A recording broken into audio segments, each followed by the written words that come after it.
দেখো fried rice হবে তার জন্য কি কি লাগছে, কাজু কিশমিশ আর এদিকে ক্যাপসিকাম আর বিনস গাজর। দেখতে থাকো। এই যে বিরিয়ানির যে চাল আছে না, এটা দিয়ে আজকে আমি ফ্রাইড রাইস করবো। ধুয়ে আমি মানে জল ঝরিয়ে রেখে দিয়েছিলাম। কাজু কিশমিশ সব কিছু ধোয়া, এখন শুধু বসাবো। আজকে একটু চিলি পনির করব। দেখো পনিরটাকে আমি এখন কাটবো। এইদিকে গরম জল বসিয়ে দিয়েছি, ফুটলে চালটা দেবো। পনিরটা আমার কাটা হয়ে গেছে, এবারে কড়াইতে বসাবো। ক্যাপসিকামটা দিয়ে দিলাম তেলের মধ্যে।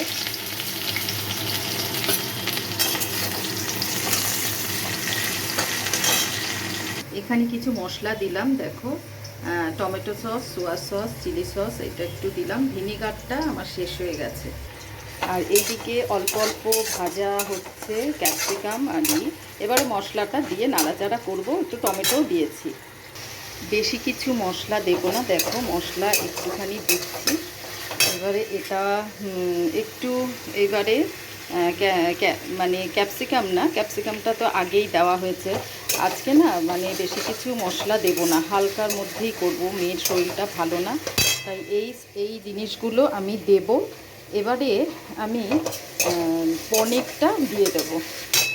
দেখো পনিরটা আমি দিয়ে দিলাম, দিয়ে আমি নাড়াচাড়া করছি। তোমরা দেখতেই পাচ্ছ। প্লিজ রান্নাটা কীরকম হচ্ছে তোমরা বলবে, কমেন্ট করবে। এবারে এটা একটু ভাজা ভাজা হয়ে গেল, বেশি ভাজা ভাজা করব না।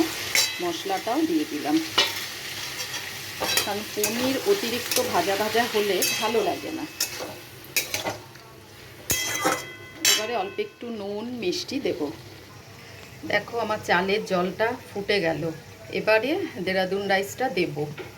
আর এই দিকটায় আমার পনিরটা অনেকটা রেডি হচ্ছে। দেখতে থাকো, সাথে থাকো। চালটা আমি দিয়ে দিয়েছি, দেখো ফুটছে। বেশি নরম করব না, একটু ফুটুক। আর এইদিকে এটা পনিরটা অনেকটাই হয়ে গেছে। এইদিকে আমি মিষ্টি আর নুনটা একটু জলে গুলে দেব, কারণ এইটা একটু গ্রেভি গ্রেভি আর একটু হবে, তারপর নামিয়ে দেবো। একটু নামানোর আগে আরেকটু ক্যাপসিকাম দিলাম। ক্যাপসিকামের গন্ধটা এত ভালো লাগে, আসলে ওটা না আগে দিয়ে দিয়েছি তার জন্য।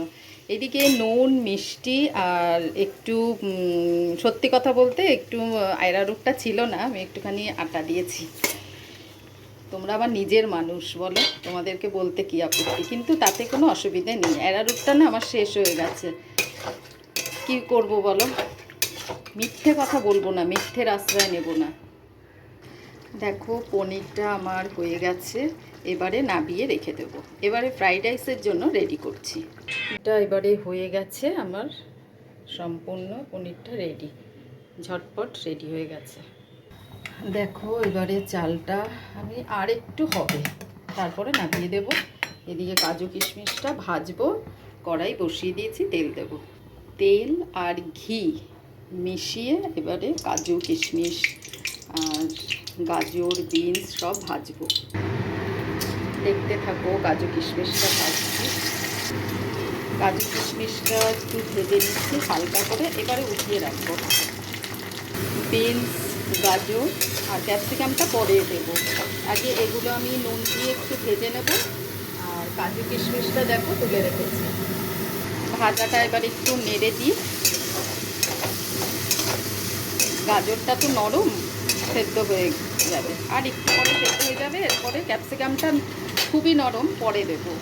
এদিকে রাইসের মধ্যে নুন মিষ্টি গরম গরম অবস্থাতেই আমি দিয়ে দিই, যাতে গলে যাবে।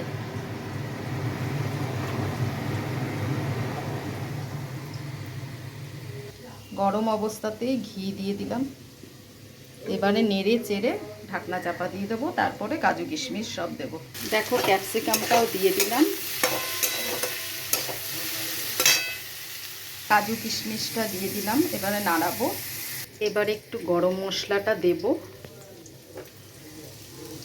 দিয়ে দিলাম। একটু ভাজা ভাজা হলে তারপরে সব মিশিয়ে রেডি করে দেব। আমার সম্পূর্ণ মানে ভিডিওটা তোমরা দেখো, দেখে একটু প্লিজ লাইক করো, কমেন্ট করো, দিদিভাইকে সাপোর্ট করো। সব সবজিগুলো কিন্তু আমার ভাজা হয়ে গেছে, এবারে মেলাবো এই ভাত রাইসের মধ্যে। দেখো আমার ফ্রাইড রাইসটা সম্পূর্ণ হয়ে গেছে, এবারে মেলাবো, ভালো করে মেলাবো। 1 ঘন্টাও লাগলো না, বিশ্বাস করো। চিলি পনির আর এইদিকে ফ্রাইড রাইস সম্পূর্ণ হয়ে গেল।